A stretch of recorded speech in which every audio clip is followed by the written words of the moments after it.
Welcome back to the Mystic Media channel. I'm your host, Ravina Rasifan, aka the Realist Astrologer. And in honor of Aquarius season, I am doing a video reading on Mary Kay Letourneau, who is an Aquarius. She was born January 30th, so she has a birthday coming up. And if you don't know about Mary Kay Letourneau, basically she is a pedophile. She was having sex with one of her students. She was an elementary school teacher, and she ended up getting into hot water because she uh, basically raped a 12-year-old boy. So I know in a couple of videos that I did recently, I spoke about some male perverts. So to even the score, to, create some balance, I said, let me just do a reading on Mary Kay Letourneau, who is a female pervert. So, I've been wanting to do a video about her for quite a while anyway. So let me just read from Wikipedia a little bit about her life and her story. So Mary Kay Fualaau, formerly Letourneau, born Mary Catherine Schmitz, January 30th, 1962, is an American former schoolteacher who pleaded guilty to 2 counts of felony second-degree rape of a child, her 12-year-old student, Villi Fualaau. While awaiting sentencing, she gave birth to Fualaau's child. Her plea agreement called for 6 months in jail with 3 months suspended and no contact with Fualaau for life. The case gained national attention. Shortly after her 3-month stint in jail, Letourneau was caught by police having sex with Fualaau in a car. Judge Linda Lau found that she was in violation of the conditions of the plea agreement, vacated her probation, and resentenced her to the maximum of 7 years in prison. She soon gave birth to a second daughter while in prison. She was incarcerated from 1998 to 2004. When Letourneau was released in 2004, Fualaau, by then over 18 years old, asked the court to dissolve the no-contact order. Judge Lau complied. Letourneau and Fualaau married in May 2005, and she took his last name. In May 2017, Fualaau filed for legal separation, though he later withdrew the request. Now, her early life, basically she was born the daughter of Mary E., a chemist, and John G. Schmidt, a university professor. She was known as Mary Kay to her family and called Cake by her father. She was the 4th of 7 children raised in a strict Catholic household. And when Mary Kay was 2 years old, her father began his political career and successfully ran as a Republican for a seat in the state legislature. He held positions as a California state senator and U.S. congressman, winning a special election for an unexpired term in 1970 and the general election later that year. After a primary defeat in 1972, he changed parties and ran for president as an American Independent Party candidate in the 1972 U.S. presidential election. So she has some strong political ties through her father, which I think is very interesting considering her story. She's also connected to George H.W. Bush through her brother, Joseph E. Schmitz. And her brother was the Inspector General of the U.S. Department of Defense. So I didn't realize all of this until tonight, reading about Mary Kay Letourneau. So I'm like, wow. So I'm like, okay, there's more to this story. And because she has these strong political ties. And also, catch this, Mary Kay Letourneau's brother Joseph was also senior executive with Academia and is a foreign policy advisor to President Donald Trump. So Mary Kay Letourneau has some strong political affiliations, has some strong ties to the government through her family, which is very telling considering this situation. Now, while attending Arizona State University, Mary Kay Schmitz met and married fellow student Steve Letourneau. They had 4 children. Their first child was conceived while she was a student at Arizona State. She said that she was not in love with Steve and married him after being urged to do so by her parents. The couple left the university and moved to Anchorage, Alaska. I'm not going to read all into their marriage, but their marriage reportedly suffered. They had financial problems and both participated in extramarital affairs. No surprise, in her case, she's an Aquarius and a 30, and her life path number is 22. Somebody with that hookup, especially with that big stellium she has in Aquarius, is just naturally prone to be in a marriage that is full of infidelity and that later ends in divorce. So she gave birth to 2 more children. Wait a minute. Let me go back. Yeah. So let me just go back. Her attorney, former neighbor and friend David Garecki, said that she was emotionally and physically abused by her husband during their marriage and twice went to the hospital for treatment and police were called. Although no charges were ever filed, she gave birth to 2 more children. While incarcerated for child rape in May 1999, she divorced her husband and he gained custody of their 4 children. So that brings me to her chart. There's more about this, but for lack of time, I'm going to get into her chart. And this is going to be a 2-part video because I don't have much time right now, but I wanted to hurry up and get this out. Now, part 2 is going to be about Villi Fualaau's chart, and I'm going to put their charts together and look at their synastry and all that. But this part is about Mary Kay Letourneau in particular as an individual. Now, she was born January 30th, 1962. That birth number of 30 can make one feel that they're above the law. Like they can, get away with a lot of stuff. Like they don't have to abide by certain laws or whatever. Now, her life path number is 22. That breaks down to 4, of course. That reinforces her strong Aquarius energy because 4 vibrates to Uranus, Aquarius energy. And also, her Mercury is at the 22nd degree. And that 22nd degree reinforces her life path number.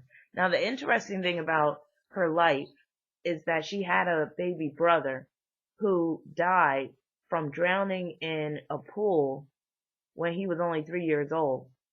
And Mary Kay Letourneau's Mercury is conjoined to her South Node in Aquarius. Mercury is at the 22nd degree. That 22nd degree can produce instances of sudden death. And then Neptune in Scorpio, Neptune at the 13th degree, that's a strong death being, is squaring Mercury. So that's the death of her little brother through drowning, because that's the Neptune influence. The Scorpio influence, also the 13th degree, that's the death. So also when you want to add in the South Node being conjoined to Mercury, that can deal with karmic debt involving a sibling. Now, Mercury also rules the conscious mind, the way she thinks. So that square between Mercury, the South Node, and Neptune points to her mental state. So this shows that she's dealing with some mental health issues. And in Wikipedia, let me just read the part about her little brother dying. And when I first looked at her chart before reading this post in Wikipedia, I knew that there was something up with one of her siblings because of the aspects, namely Mercury being conjoined to her South Node, especially because Mercury is at the 22nd degree, South Node is at the 18th degree. Those are both 2 very challenging degrees. So let me just go to this story about her brother. In 1973, her 3-year-old brother drowned in the family pool at their home in the Spyglass Hill section of Corona del Mar, California. Although the death was ruled accidental and no one held responsible, Mary Kay often blamed herself as she promised to look after her brother and was the first to report to her parents that the boy was not breathing. So the death of her brother really had a major impact upon her mental health.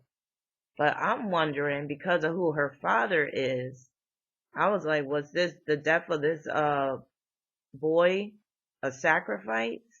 Because, you really can't put stuff like this past these high-level politicians, high-level actors, musicians, all that stuff. A lot of them are involved in some really nefarious activities. So I really question, was that death of her brother accidental? And if it wasn't, perhaps she knew that it wasn't accidental, and that could definitely have an adverse impact upon her mental health. So just coming out the gate, just looking at that hookup, Mercury in Aquarius, retrograde, mind you, conjoined to the South Node, and Neptune squaring the two. That just shows that, she's just naturally wired to have some mental health challenges. So she, again, like I said, she has that stellium in Aquarius, which makes her a hardcore Aquarius. Aquarius is the sign of perversion. Mercury is at the 22nd degree of Aquarius. That 22nd degree reinforces the Aquarius theme. So it's like she has a perverted mind.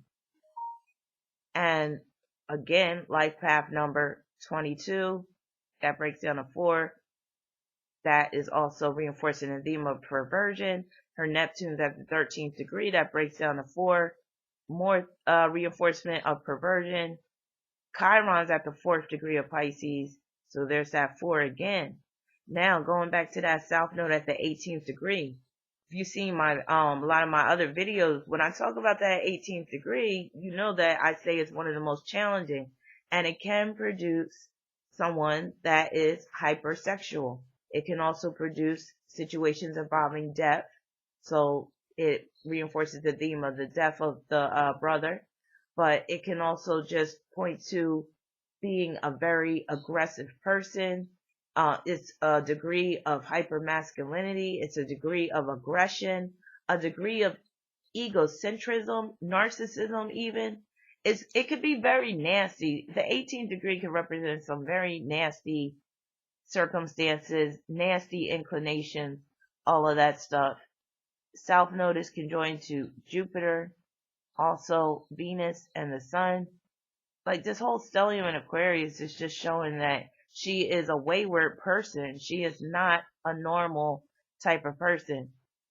Now her Sun is conjoined to Venus, and they're both at the 10th degree. And that 10th degree can deal with children. And with her Sun and Venus both at the 10th degree, she needs people. Like she needs to be in a relationship to really feel like she is worth anything. But because of that Aquarius influence, the relationships that she's in are dysfunctional or can be dysfunctional, where they're unconventional in some type of way. I read about her first marriage and where, they were both cheating on each other. And, basically she was claiming that her husband was abusive and all that. I don't know if that part is true, but I definitely believe that the cheating part was true. So that Sun conjoined to Venus in Aquarius, it's so tight of a conjunction. It can also deal with where she is in a relationship where she treats her partner like an extension of herself, which is very narcissistic. Like she doesn't consider her partner to be a separate individual. Also, she has Sun conjunct Saturn. She also has Mars in Capricorn, so that Capricorn Saturn influence upon her Sun and just, wielding influence upon her life in general, that right there points to her preying upon someone that is younger than her, someone that is weaker willed, someone that is weak minded or vulnerable in some type of way. Because on the dark end, when you have, Capricorn energy with her Mars in Capricorn, and Mars is at the 28th degree, mind you, that 28 breaks down to 10, breaks further down to 1. The theme of children resurfaces. So if you got a dark-sided individual and they're dealing with some Capricorn energy, and also if they're Saturnian, in her case, she's Saturnian because her Sun is conjoined to Saturn, well, that could produce someone that is just naturally exploitative. Like they're going to naturally prey upon people that are weaker, people that are younger, people that are less sophisticated. They might be very sadistic, very controlling. And you can't control someone that has a strong will.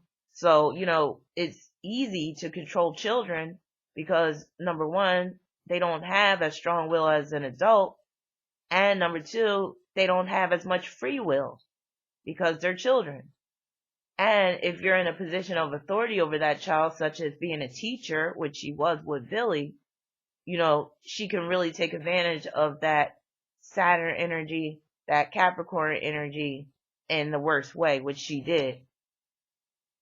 Now, she also has, well, I'll say this. I don't know what time she was born, but I'm proposing that she was born around 5 a.m. because that would put her moon at the 28th degree of not Capricorn, at the 28th degree of Scorpio. So, depending on what time she was born, her moon could either be in the late degrees of Scorpio or it could be in the early degrees of Sagittarius. I'm leaning towards Scorpio mainly because of her story, of her life. And I'm sure a lot of my viewers would agree with me if you know about Scorpio. And Scorpio does deal with taboos, it deals with sex, it deals with abuse, it deals with criminal activity. So I'm proposing that her moon is at the 28th degree, could be at the 29th degree, but I'm siding with the 28th degree because again, that 28 can pertain to children. And with the moon being at the 28th degree of Scorpio, that puts it in a tight square with Uranus at the 29th degree of Leo. And Leo deals with children. Her north node is also in Leo as well, because her south node is in Aquarius. So that north node in Leo at the 18th degree, mind you, brings a strong sexual theme into the picture, but also, the children theme into the picture. So basically that shows that her destiny will involve children. If we're talking about the 18th degree, like I said, remember I said that can produce some nasty circumstances. It can produce some nasty inclinations. That 18th degree can be hypersexual. So there's that whole theme about her having sex with a child. Especially when you add into the fact that Mercury is opposing the Leo North Node. I'm going to get back to that moon square Uranus in a minute. But Mercury being conjoined to the Aquarius South Node, that deals with her being a teacher, being an educator, working in a school, but also her taking advantage of one of her students. Because, Mercury rules education, it rules students, it rules teaching, all of that type of stuff. And then, like I said, Mercury is opposed to that Leo North Node. So that is her having sex with one of her students. It's very clear in her chart. Now, going back to that square between Moon and Uranus, that right there, Uranus is the sign of perversion. Why did I say sign? Uranus is the planet of perversion. I'm sorry, it's late, and I'm about to go to sleep in a couple of hours. Uranus is the planet of perversion, but it's also the planet of friendship, associations, and according to Wikipedia, the way they worded it, they said that friendship that turned into a friendship with a child that turned into a sexual relationship. So, that there it is right there. So, with her moon in Scorpio, that represents, her need for sex. So, moon and Scorpio people, not all of them, but quite a few of them could have a strong need for sex, strong sexual urges. And with it being squared by Uranus, that shows that, okay, there's something not right about her sexual urges. They're perverted in some type of way. There's something unconventional. There's something inappropriate going on with the friendship that she has with this child. And Uranus is at the 29th degree. And you know what I always say about that 29th degree? It can produce some of the worst circumstances. It's one of the most challenging, if not the most challenging degree. And it can produce high pressure situations. It can produce issues with sexuality. It can produce love triangles. So while she was married, she started raping Villi. So this moon square Uranus is one of the most telling aspects in her chart that just basically points to her being perverted. It points to her being in an inappropriate sexual relationship. And because of that Leo theme, the children come into view, or the child. Now, her moon is also squared by Chiron. Now, it's a dissociative square because Chiron is at the 4th degree of Pisces. The moon is at the 28th degree of Scorpio, but it's still a square. And people, or I'll say some people with moon square Chiron, can have, signs of, or can display signs of a personality disorder. So when you combine the two squares, Chiron squaring the moon, Uranus squaring the moon, she's definitely dealing with some personality disorder. I would say she has a combination of like borderline personality disorder and histrionic personality disorder. Probably like some bipolar as well. She is like really screwed up, like psychologically, mentally, and that T square that involves the moon, Chiron, and Uranus points to that all day. But that can also point to her growing up in a very dysfunctional family. Her household was very abnormal, unstable. And like I said, you lose that 3-year-old brother. But, I'm sure other things were going on in the household that contributed to her psychological makeup. Now, there's some interesting things dealing with asteroids in her chart. So she has Venus in challenging aspect to the asteroid Estrella. And that deals with her going back to Villi even when she was on probation. So she violated probation by, she couldn't resist. She had to go back to him. And Estrella can deal with where you take things too far. She also had, this is a really interesting one. She had Jupiter conjoined to the asteroid Niobe. Neptune was in parallel aspect to the asteroid Niobe. And Niobe was right next to the south node. And Niobe can deal with tragic circumstances involving children. It can deal with the death of a child. So the south node being conjoined to Niobe can deal with the death of her brother. But also Jupiter conjoined to Niobe can deal with her losing custody, because Jupiter deals with the law courts, her losing custody of her children as a result of the rape charges. So she lost custody of her 4 children from the first marriage. And then the Neptune running parallel to Niobe deals with her having children while she was in prison, because Neptune rules prisons. So that Niobe asteroid is really, shining a light on what went down with her children. Very interesting. She also has Pluto conjoined to her Lilith. Surprise, surprise. I'm not surprised at all. And Lilith is retrograde at the 10th degree of Virgo. There's that 10 again. Children. Virgo is a youthful sign as well. You could look at this conjunction, Pluto conjoined to Lilith, as her basically taking advantage of her position to serve others through, sexual abuse. Because, Pluto is about sex. Lilith is about sex. Lilith can deal with being a sexual deviant. Lilith deals with sexual liberation, but on the dark end, it can deal with being a sexual deviant in some type of way. And Lilith is at the 10th degree, like I said, so that's one of the pedophile aspects. Conjoined to Pluto, that's the sex theme, but that also deals with crime, being guilty of a crime. In this case, pedophilia, rape. Pluto is also the planet that represents rape. Also, you can look at this conjunction, Pluto conjoined to Lilith, as her being a pariah as a result of what she's done. And a pariah basically means that you're like a social outcast. You're being condemned for some crime that you committed, for some transgression that you committed. She also has Chiron conjoined to the asteroid Atlantis. And I talk about Atlantis quite a bit because it shows up in a lot of charts of people who are trying to escape, or people who are paranoid, or people who are, they sense that some danger is afoot. They sense that, they sense impending doom or whatever. So she had Chiron conjoined to Atlantis. So let me just read this one part. I'm not sure if I read this part. But this deals exactly with this conjunction right here. Where is it at?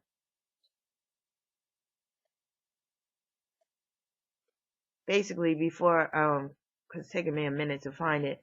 Basically, here it is. On February 3rd, 1998, 2 weeks after completing her jail sentence, Letourneau was found having sexual relations with Fualaau in her car and was impregnated a second time by Fualaau. She was arrested and police found $6,200 in cash, baby clothes, and her passport inside the car. Letourneau was sentenced to 7.5 years in state prison for violating the terms of her probation. So she was about to flee the country. And that deals with that asteroid, Atlantis, being conjoined to her Chiron.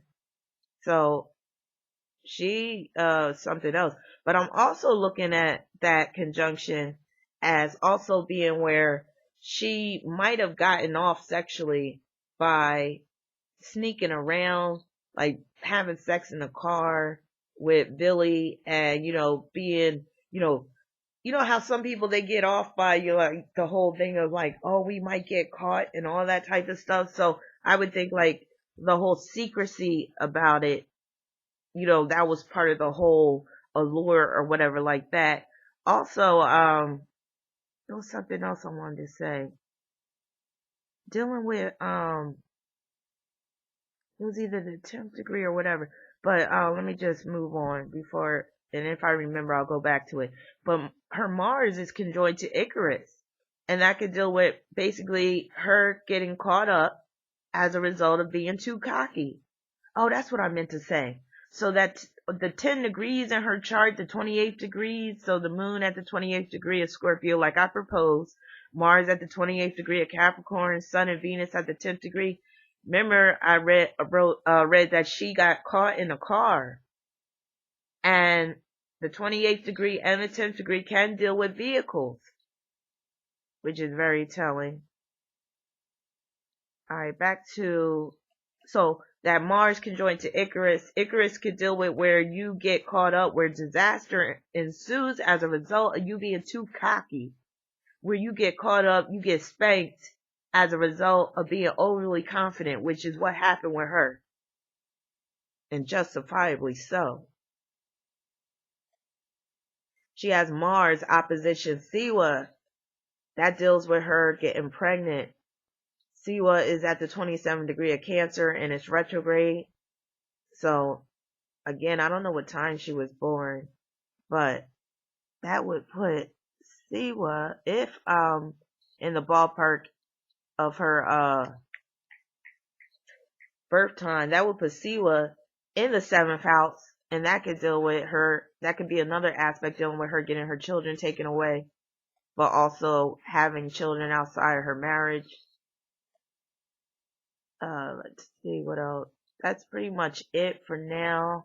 Like I said, I'll be back with part 2. And if I missed anything with her chart, I'll get back into it in part 2. But I'll also be getting into Villi's chart as well as their synastry. But there was something else I wanted to say before I let y'all go. But I'm drawing a blank. But I think I covered enough.